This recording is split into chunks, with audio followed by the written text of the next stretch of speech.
आपका पहला सवाल है, लेंस की क्षमता का एसआई मात्रक होता है। लेंस की क्षमता का एसआई मात्रक होता है। तो लेंस की क्षमता का एसआई मात्रक डाईऑप्टर होता है। ऑप्शन नंबर ए इसका करेक्ट आंसर है। और ये सवाल एग्जाम में पूछा है, आपको इसे याद कर लेना है। तो ऑप्शन नंबर ए इसका सही जवाब है। चलिए अगला सवाल देखते हैं। 2 नंबर सवाल है, उत्तल लेंस को कहते हैं। उत्तल लेंस को कहते हैं। ऑप्शन दिया है अभिसारी लेंस, द्वि उत्तल लेंस, अपसारी लेंस, इनमें से कोई नहीं। तो उत्तल लेंस को अभिसारी लेंस भी कहा जाता है। ऑप्शन नंबर ए इसका करेक्ट आंसर है। 3 नंबर सवाल है, अवतल लेंस को कहते हैं। बोर्ड मॉडल का प्रश्न है, एग्जाम में पूछ सकता है। अवतल लेंस को कहते हैं। ऑप्शन है अभिसारी लेंस, द्वि अवतल लेंस, अपसारी लेंस, इनमें से कोई नहीं। तो अवतल लेंस को अपसारी लेंस कहते हैं। ऑप्शन नंबर सी इसका करेक्ट आंसर है। 4 नंबर सवाल है, प्रकाश के परावर्तन के कितने नियम हैं। प्रकाश के परावर्तन के कितने नियम हैं। ऑप्शन है 1, 2, 3, 4। तो प्रकाश के परावर्तन के 2 नियम होते हैं। कितने नियम। 2 नियम। ऑप्शन नंबर बी इसका सही जवाब है। चलिए अगला सवाल लिखते हैं। 5 नंबर सवाल है, दाढ़ी बनाने में कौन सा दर्पण प्रयुक्त होता है। दाढ़ी बनाने में कौन सा दर्पण प्रयुक्त होता है। ऑप्शन यह है समतल, उत्तल, अवतल, कोई नहीं। तो दाढ़ी बनाने में मनुष्य अवतल दर्पण का उपयोग या प्रयोग करते हैं। ऑप्शन नंबर सी इसका करेक्ट आंसर है। चलिए अगला सवाल लिखते हैं। 6 नंबर सवाल है, श्वेत रंग कितने रंगों के मेल से बना है। श्वेत रंग कितने रंगों के मेल से बना है। ऑप्शन है 3, 4, 5, 7। तो जो श्वेत रंग होता है वो 7 रंगों का मेल है। ऑप्शन नंबर डी इसका करेक्ट आंसर है। चलिए अगला सवाल देखते हैं। 7 नंबर सवाल है, प्रकाश का प्राथमिक वर्ण कौन है। यानी प्रकाश का जो है पहला रंग कौन सा है, ये आपको बताना है। ऑप्शन दिया है लाल, नीला, हरा, तीनों।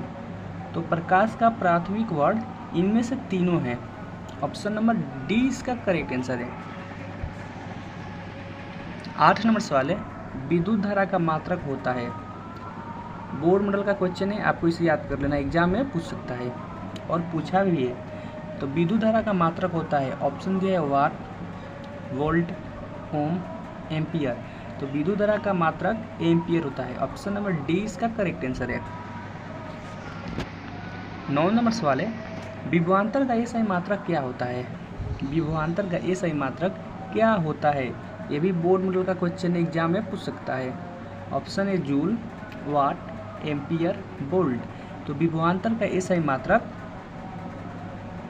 वोल्ट होता है। ऑप्शन नंबर डी इसका करेक्ट आंसर है। 10 नंबर सवाल है, टंगस्टन निम्नलिखित में से किस ताप पर पिघलता है। टंगस्टन निम्नलिखित में से किस ताप पर पिघलता है। ऑप्शन दिया है 2500 degree Celsius, 3000 degree Celsius, 3500 degree Celsius, 4000 degree Celsius. तो जो टंगस्टन है वह 3500 डिग्री सेल्सियस के ताप पर पिघलता है। ऑप्शन नंबर सी इसका करेक्ट आंसर है। 11 नंबर सवाल है, प्रतिरोध का एसआई मात्रक क्या है। प्रतिरोध का एसआई मात्रक क्या है।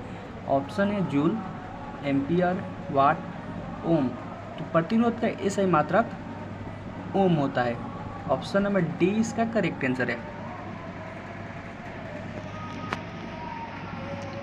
12 नंबर सवाल है, आवेश का एसआई मात्रक होता है। आवेश का एसआई मात्रक होता है। ऑप्शन है वोल्ट, ओम, जूल, कूलाम। तो आवेश का एसआई मात्रक कूलाम होता है। ऑप्शन नंबर डी इसका सही जवाब है। अगला सवाल है आपका, विद्युत बल्ब का तंतु किस धातु का बना होता है। विद्युत बल्ब का तंतु किस धातु का बना होता है। ऑप्शन है लोहा, टंगस्टन, तांबा, सोना। तो जो विद्युत बल्ब का तंतु है ना वह टंगस्टन का बना होता है। अगर सवाल पूछे कि किस तत्व का होता है तो नाइक्रोम का होता है। ये भी आपको याद रखना है, एग्जाम में पूछ सकता है। चलिए अगला सवाल लिखते हैं।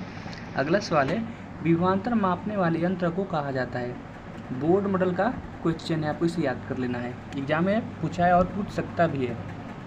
विभवांतर मापने वाले यंत्र को कहा जाता है। ऑप्शन है अमीटर, वोल्टमीटर, गैल्वेनोमीटर, इनमें से कोई नहीं। तो विभवांतर मापने वाले यंत्र को वोल्ट मीटर कहा जाता है। ऑप्शन नंबर 20 का सही जवाब है। 15 नंबर सवाल है, विद्युत चुंबक बनाए जाते हैं।